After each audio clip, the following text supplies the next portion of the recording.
Olá, louvado seja o nome do nosso Senhor Jesus Cristo, para sempre seja louvado. É muito bom estar com vocês no programa Frutos do Espírito, fazendo parte dessa primeira aula, aonde nós falaremos não somente do fruto, mas falaremos do Espírito, que é a seiva, que é o tronco que dá a todos nós a graça de saborear os seus frutos. Falarei com vocês então sobre a missão e vou trabalhar a missão em 3 pilares. A missão passando pela patrística da igreja, ou seja, o magistério, a missão passando pela Sagrada Escritura, a Bíblia, e a missão passando por aquilo que a igreja pensa sobre ela, sobre a tradição, aquilo que nós temos na sua apostolicidade trabalhando conosco através dos nossos bispos. Então, falando do Espírito Santo, a terceira pessoa da Santíssima Trindade, como nós aprendemos, como nós já fomos catequizados, o Espírito Santo que brota da relação filial do Filho com o Pai e o Pai com o Filho.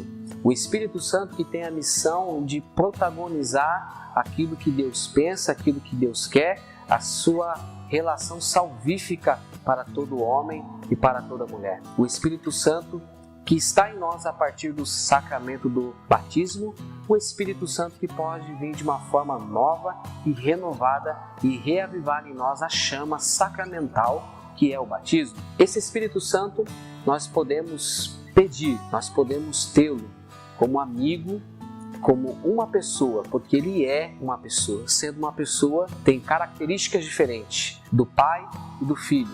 Sendo uma pessoa, tem sentimentos. Sendo uma pessoa, nós podemos nos relacionar. E eu faço esse convite para você se relacionar com a pessoa do Espírito Santo. Sair da esfera do catequético, sair somente da esfera da razão, mas ter uma experiência de fato espiritual na sua vida. Falando do Espírito, é precisamente importante falar do fruto do Espírito, porque aquele que tem uma relação com a pessoa do Espírito Santo, é possível experimentar os seus frutos na sua vida. E é isso que nos santifica, os frutos do Espírito, porque a fé sem obras, ela é morta, como já diz a palavra, e nós não queremos simplesmente ter uma fé racional ou uma fé somente falada. Nós queremos mostrar pelas obras, até porque temos muitas pessoas já falando de fé, mas poucas pessoas vivendo. Então, eu quero falar de um fruto do Espírito, que é viver a missão na vida, ser um missionário, mas não simplesmente um missionário em terras distantes, como a igreja ensina, um missionário que vive a missão adigentes, mas um missionário na sua vida ordinária, na sua vocação natural dada por Deus a nós, talvez sendo ela matrimonial, talvez sendo na sua profissão, enfim. Eu quero falar desse fruto de missão na sua vida. E vou falar trabalhando então nesses 3 pilares. A missão na Bíblia, ou seja, a missão na Sagrada Escritura, a missão no magistério e a missão na Sagrada Tradição.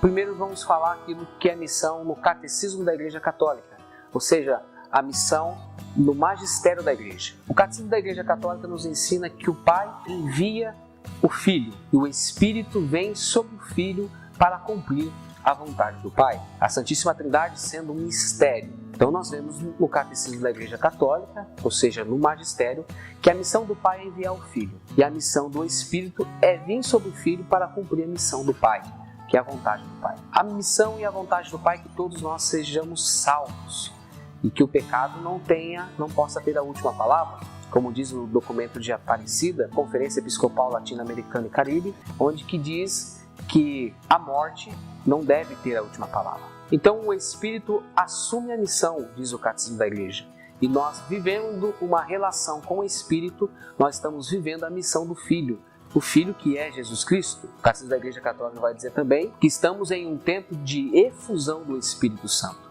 ou seja, um tempo que o Espírito Santo, como uma erupção, vem sobre nós e nos impulsiona para cumprir a sua missão. A missão da igreja é única. A missão da igreja é evangelizar. Pode mudar o destinatário da missão. Algumas peculiaridades, mas não o conteúdo. A missão da igreja é única, ou seja, a missão é sempre evangelizar. Nós não assumimos uma missão para apresentar uma doutrina. Nós não assumimos uma missão para catolizar. Mas nós assumimos uma missão para apresentar Jesus Cristo, o único Salvador e Rei das nossas vidas. Na renovação carismática católica não existe a missão da renovação carismática católica. Existe a missão na renovação carismática católica. Repito, porque a missão é única e a renovação carismática católica, sendo um movimento eclesial, faz parte da Igreja Católica de forma reconhecida e a sua missão também é evangelizar. Obviamente que a missão da renovação carismática católica tem a sua peculiaridade, como já dizia, o objetivo é único, a evangelização. E é importante também falar que a evangelização ela não pode ser uma evangelização negligente, ou seja, uma evangelização que só vai para a parte espiritual, da espiritualidade, e que não leva uma formação humana, ou seja, uma pessoa que tem consciência da sua espiritualidade. E também não pode ser uma formação simplesmente na formação, na base da catequese, e que esquece a parte da espiritualidade. São dois pilares que convêm e que estão conjugados dentro da evangelização.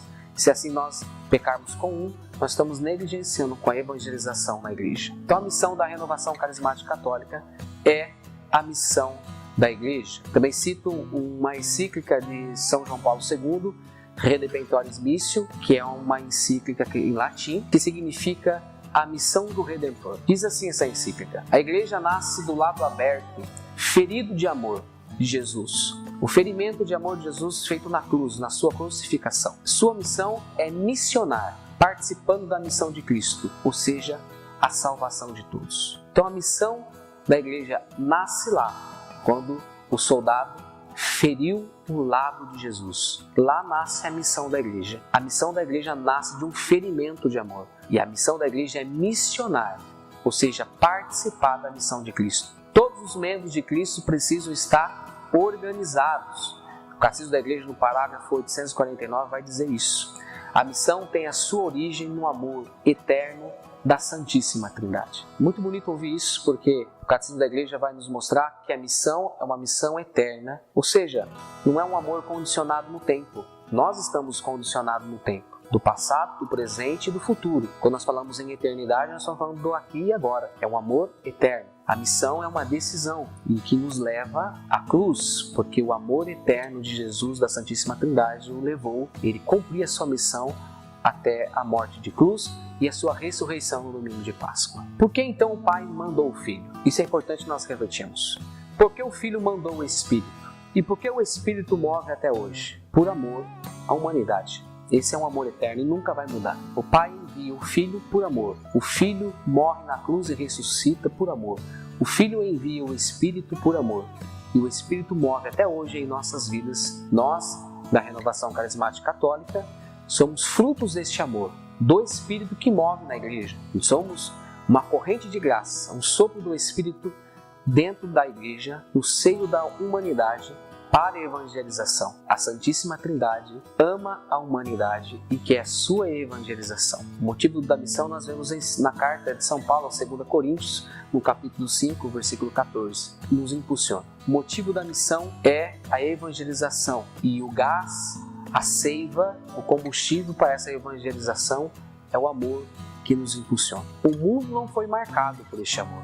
O mundo não foi tocado por este amor, mas nós podemos ser tocados por este amor e está na missão. A missão, então, é o amor que nos impulsiona para a evangelização. A igreja crê no projeto universal da salvação, apresentado a verdade que é Jesus Cristo. A igreja crê nisso, nesse projeto universal. A nossa universalidade da missão está em entrar na vida eterna.